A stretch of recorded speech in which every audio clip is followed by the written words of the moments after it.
తీసేస్తాడండి. నిజంగా నోవాహుతో దేవుడు మాట్లాడినప్పుడు నోవాహు దేవుని మాటకు లోబడ్డాడండి. వాడిని చేయటం ఎంత కష్టమండి. చాలా కష్టమండి. అయితే దేవుని మాటకి విధేయుడై ఉన్నాడు.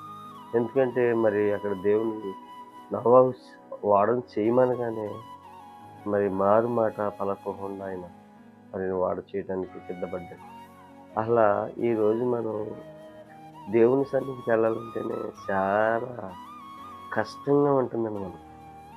అయితే దేవుని సన్నిధిలో కూర్చుండటానికి కూడా చాలా కష్టంగా ఉంటుంది. ఆ రోజు నోవాహు ఓడను తయారు చేయడం అంటే మాటలండి అసలు.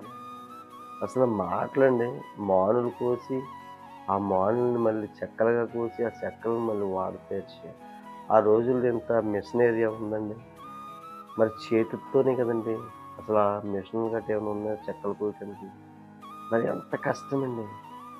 ఆ రోజుల్లో నోవాహు గారు ఎంత కష్టపడ్డారంటే, దాదాపు ఆ ఓడను చేయటానికి సుమారు 120 సంవత్సరాలు పట్టిందండి.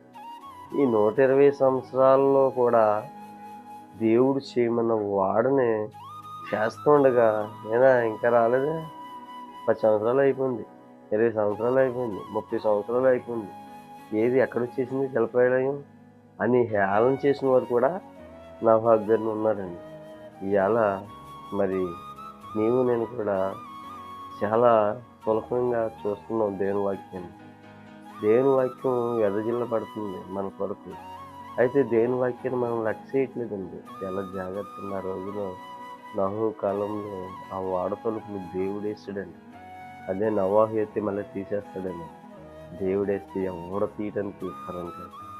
ఆ రోజు నోవాహుని ఎంతో బతిమలాడారండి ఆ ఓడ తలుపులు తీయమని. ఎవరికి సాధ్యం? దేవుడన్నాడు, దీపం ఉండగానే ఇల్లు చక్కబెట్టుకోవాలి.